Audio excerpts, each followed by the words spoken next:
Welcome back. The Atlanta Business League, or ABL, was formed 81 years ago on the belief that African American entrepreneurs would fare better as a group than on their own. Those basic tenets still undergird the organization today. Like a farmer, ABL cultivates new, sometimes struggling businesses, helping them to grow and thrive. It's no wonder that the person sitting at the helm knows something about agriculture. It infused her with a can-do attitude that's helped her retool the ABL brand for the 21st century. President and CEO Leona Barr-Davenport tells her story in today's Executive Profiles.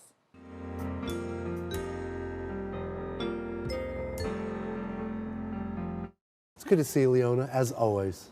Thank you, Ed. It's always great to see you. So let's go back to Johnsonville, South Carolina. Yes. The roots. Yes. Talk about your family roots, because it's a great story. We were farmers, sharecroppers. And I used to tell people that my parents were sharecroppers. And then I started to realize as I got older, if they were sharecroppers, then so was I and my siblings.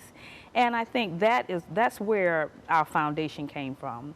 We learned the value of hard work.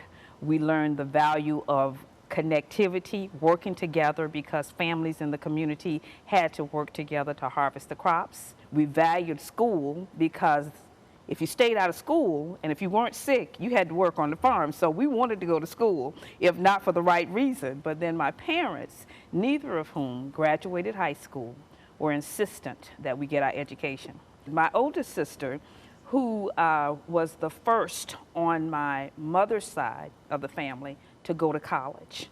When the principal took an interest in my oldest sister because she was so smart and said, I want you to go to school and I'm going to help you get a scholarship. And she went to school.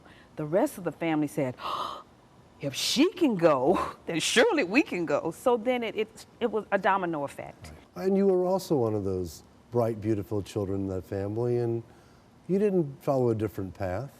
Well, you know, this is interesting. The ebony queen that you are. You really did some digging, didn't you? Of course. Yes, I was Miss Benedict College. Let's get this all out there in now. 1979, and I was. But you had brains and beauty. Well, and that's what I tried to have, and I actually ran for Miss Benedict as an internal. It was my own personal dare. You know, you're smart. You're not your typical queen. You don't necessarily look like your typical queen, but do it because you can. Because I felt that it was something I could do, and I wanted to make statements, and I continue to try to do that, to make statements, to be the one that no one expects to step into a certain role and prove that it can happen. You graduate from college, you're ready to take on the world. Did you have any idea what you wanted to do? Well, somewhat. When I graduated college, the head of the business department came to me and said, Leona, I'd like to give you a full scholarship to go to Howard University to get your degree in economics. Well, economics at that point, even though I'd been taking it, I'm thinking, I don't want to do that. I told him, well, I want to get just a BA, MBA. And he said, hell no. And I said, Dr. Njaku, you're kidding. He said, no.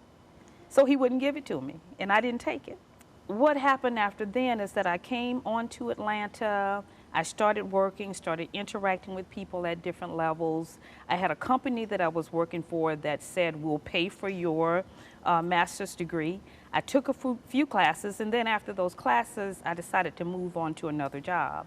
And then I started lamenting, and I said, God, I wish I had taken that scholarship. I was on a board with Dr. Ed Davis, and he was sharing with the board that they had just created this weekend program for working professionals.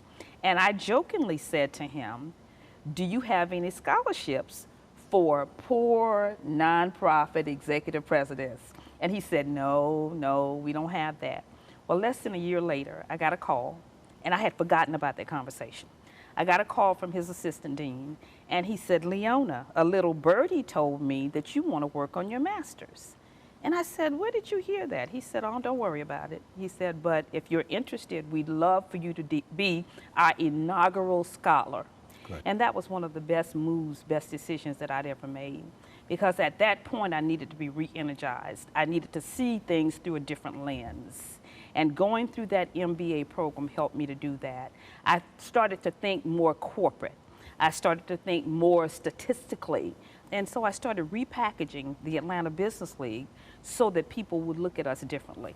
We'd been doing a lot of great things, but we decided we'll pull it together using metrics and stats and all of these buzzwords that people love to hear.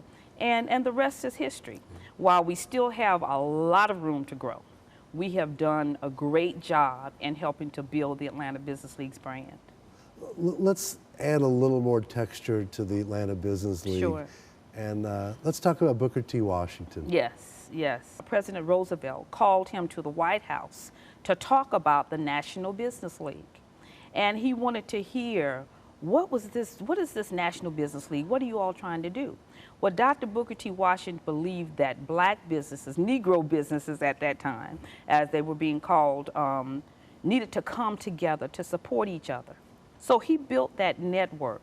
President Roosevelt, and this is what our history tells us, took that concept, and that's how the U.S. Chamber of Commerce was founded. Right. Since the Chamber had the dollars to actually just help the Chamber take off, basically the Chamber was founded under that premise. And of course, it's doing exceptionally well.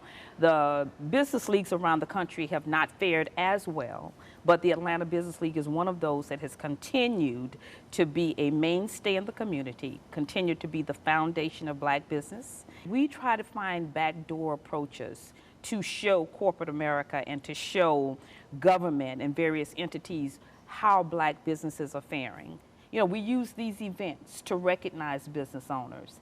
That business owner possibly would not have gotten into the door just walking in, but without bringing attention to them, then it gives them another level of credibility. So where does the league go from here? What's the vision for the future? I'd like to get more funding for the organization so that we can begin to implement programs that build capacity. I look forward to working with Milton Jones next year, who will be our chair. And I think Milton will be critical and key in our moving that agenda forward, capacity building for black business owners. Leona Barr-Davenport also shares her energy and expertise among organizations throughout Atlanta. You can find her sitting on one of many advisory boards, including the Community Foundation, United Way of Metro Atlanta, and the local chapter of 100 Black Women.